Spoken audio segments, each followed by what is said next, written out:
Hey guys, it's SD, your host of the Life Picks Relationship podcast, where people with all sorts of backgrounds, challenges, and life experience show us how they make their relationship extraordinary.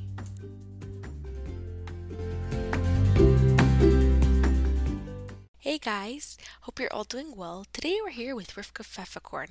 You want to tell us a bit about yourself and what you do?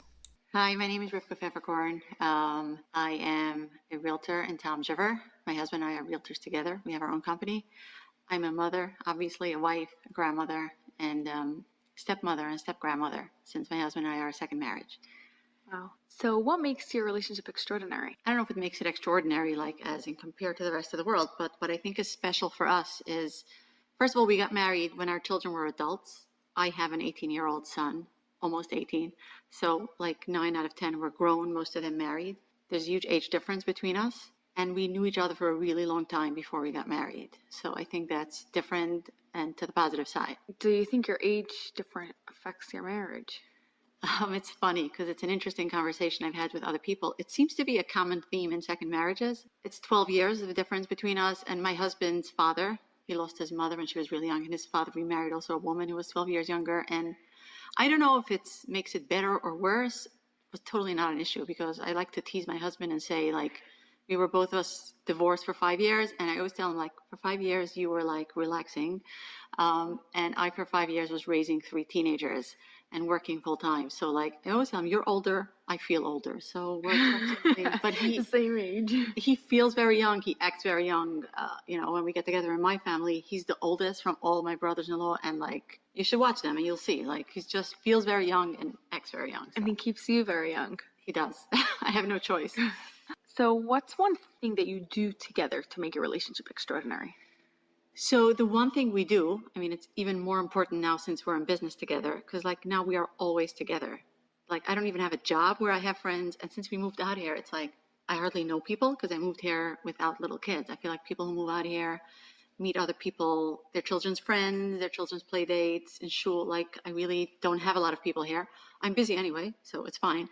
But I make sure that we take time without our phones, or at least outside our house, just us. We have guests all the time. We have, between the two of us, there's 10 kids. So with large families, most of them. So we have guests all the time. So every now and then we'll have a pajama Shabbos, which means no one's invited. I don't make anything special, just, easy. I like that name.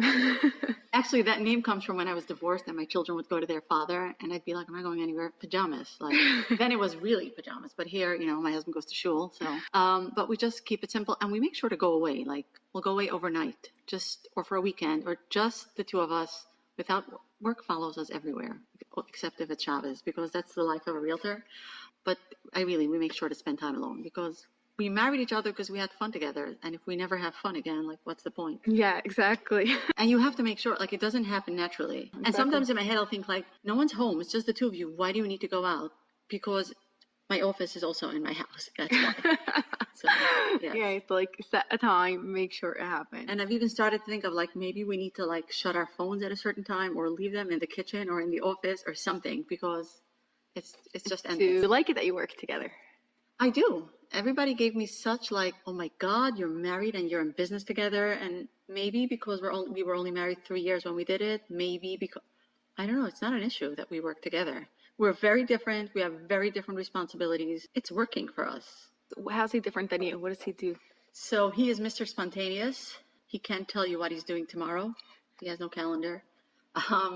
He's just so much more easygoing. I'm the one who's like, I need to have a plan. And like, he loves to cook and he gets in the kitchen and he can't tell you what he made or how he made it. And I am like following my recipe. I'm much more predictable and he's much more spontaneous. So. Do you enjoy it? I love it. I've learned to relax. I'm like, all right, we don't know what we're doing. We'll find out tomorrow. Like my kids will always say like, yeah, you say you're staying home for Pesach. You may leave and stay home 10 times in between. So you never know what's planned for you or unplanned. Right, but I'm the one who keeps the calendar and I'll say, we have this appointment tomorrow or we said blah, blah, blah, so. So is there any similarity between the two of you that you like? Is there a similarity? That's a tough question. I can't think. I mean. Two so different people. Very different and. Blend together so nicely. It works. Awesome. How's your relationship now different than when you first met? interesting question. When I met him as a friend. A friend introduced us, and neither of us were ever getting married again. We had just gotten divorced, and we're never getting married. So we're also family. Our grandparents were first cousins. Oh, wow. And our mothers were pretty close. So, like, I knew who it is, had never met him before, but, like, all right, we're never getting married, but he lived around the corner, and I don't know, he helped my kids put up the sikha, and he loved to cook, so we'd send food, but we were never getting married, so it wasn't an issue. And then, so it was more like a friendship. And then my mother suddenly passed away. She just crossed the street and was hit by a bus. And that made us reconsider. You know, people say you only live once. I think you only die once, you know. You get to live every single day. I mean, we can live in fear every day. Like, it can happen to anyone. Yeah, But true. I'm here today. What am I going to do? So we revisited that, and we got married a year later. So how's that changed your life? it's completely different. Like, I tell people who I meet now, like, it's a good thing you didn't know me 5 years ago. It's completely different. I feel like I wrote this article in the AMI about second marriages, and people always tell me that I'm anti-second marriages, and I'm not. I just think it's not easy. I look at myself and I say, look, we don't have little children. We didn't struggle financially. What about people who get married again and have small apartments, struggle financially, have teenagers, have little kids? Like, how do they do that? Like, I think it's so stressful, and I feel like no one tells you that. So it's completely changed my life. First of all, I skipped 10 years ahead because I have grandchildren who are 16. You know, my oldest biological grandchild is 5. So Yeah. it's a whole, and I think we were made, I'm not anti-second marriage because humans were made to be in relationships. We're built for connection. So of course my life completely changed when I married this person who I met and I knew, as opposed to when I was 19 and I married someone who I met twice and then grew up together and then got divorced. So I feel like I've had 5 lives. Like, I've been young, I've been married, I've been divorced, I'm remarried, I moved from Brooklyn. Like, Different. Is this the best part of your life so far? yes, it is, definitely. That's what I wrote in my article. It's like, this is the best part of my life. I'm not anti-second marriage, but let's not pretend that it's perfect, because it's like, this is a passion of mine. Whoever's getting married again has been through some loss, some pain, some trauma, usually. So we'll take all these traumatized adults and children and put them in one house and be thrilled because they're not alone anymore. Like, it's not so simple. It's not like, yay, they're engaged, they're getting married. It's like, for me, it's like, Hashem help them. Like, how are they going to do this? Like, So what advice would you give to someone getting remarried? what advice would I give to someone getting remarried? First of all, get a therapist. Get a good couples therapist. I'm a big fan of emotionally focused therapy, called EFT for short.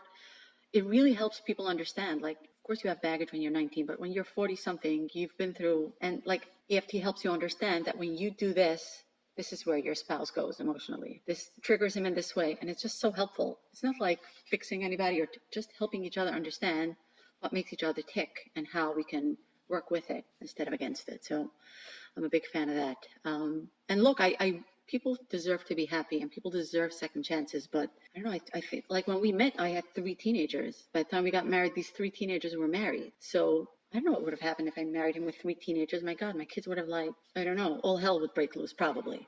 So how did your kids handle it when you did get married? My kids got along great. Besides, our families are like they get along, they're close, they live near each other, they help each other. It's amazing. And my kids feel very close to my husband, especially my 18-year-old. It's like, he was 12 when we got married. So I'm thinking, how is 12 plus 5 18? Because he was almost 13 and he's turning 18 next week. Okay. So yeah, my kids' lives have changed also. Like, he's been a huge impact on their life. Just changed it completely. So Just added more for everyone. yes. Is there anything you're always arguing about? Yeah, I think it's what everybody argues about. I mean, argues, quote unquote, but like, it's always money. It's always like it's very interesting. Like, I'm the one who worries about money, but I'm like, I guess because my parents had a lot of money growing up, I didn't know, but like, we were very comfortable. So like, my first solution is always throwing money at something, and my husband can walk around without $1 in his pocket. But I'm the one who worries. He doesn't worry. So it's like, I got a little, I don't know, money is a hot word for me. I don't think it's for him. I think for me. I think for most people. It is. It's like they say, when you get married, like, the biggest stressors are money and kids. Yeah. So we don't have little kids, so I guess Money plays a bigger role. it is. I mean, and we're in business together, so it's money from all sides. Spending on the kids, spending on the business, spending on ourselves, saving. Yeah, whatever. It's part of being an adult. So How do you show love to your husband? how do I show love to my husband? That's a really good question. You're talking about like the love languages? However you want to take it. So I'm pretty sure his love language is acts of service. He's like, will do anything for anybody. That's just how he is. He says it makes him happy to do things for other people. But does he like getting things from other people? Yeah, sure. He doesn't need anything. He's completely fine. But Independent guy. like he doesn't need anybody. He's happy. He's happy. He's just happy, which makes it a little complicated because it almost feels like it doesn't make a difference if I'm here or not. But it's not true. It's just like I'm fine with whatever is. So no, I don't need anything. I'm all good. But it's not true. So I know what he likes and what he needs. So everyone wants to feel special. Everyone wants to feel loved. So Yeah, so even though he's not going to show it, he really does appreciate it. yeah, of course. What do you value most about your relationship? One of the things we talked about before we got married is, he was alone for 5 years and he would travel with his brother, with friends. And he said to me, like, just letting you know that I'm continuing to travel with my brother. Like, and I think it's like, we have a wonderful relationship, but we each have a life outside of it. Now less because we work together, but we still, like, I'm going away to Florida, like, without him. And that's, like, I'm completely fine with it. You go do your thing, I'll go do mine. Even though he has a bigger social life, but it's like, we have a wonderful marriage. Like I said to him before we got married, like, I just want you to know I'm not looking for any new friends. Like, I'm sure all your sisters-in-law are lovely, but not looking for any friends. I happen to love them, but it's like, you get married as an adult, you have interests, you have things you do, you have places you... The life already, yeah. Yeah, like, I love yoga, and we went together in the beginning, and I was like, the guy doesn't like yoga. I can go with my friends. I can go myself. He doesn't have to do it. Let him go and plant his garden, which is like another one of his. He's going to have bees this season. It's like, I'm not interested. Have your bees. I'll have my writing and my yoga, and it's fine. I like how you let each other be. Just be your own people. I laugh when people say, I let my husband, or I don't own him. I don't let or not let. Yeah, if he wants something that's upsetting to me or whatever, but like, you do your thing, I do mine. Yeah, we're married, we do things together, and we discuss things, but you're an adult. You get to do your own thing and be your own person. Anything else you want to tell us? No, I think this is fascinating. I think we all have our own ways of looking at things based on our experiences, based on how we process. And I don't have the monopoly on like second marriages. I think we're pretty successful second marriage. I feel very blessed and I wish it for everybody, but I'm sure there are other ways and other ideas and things I don't know, because if I knew everything, like, what's the point? Yeah, exactly. So, well, I'm sure someone did learn something from this. I'm hoping. Thank you so much. Thank you.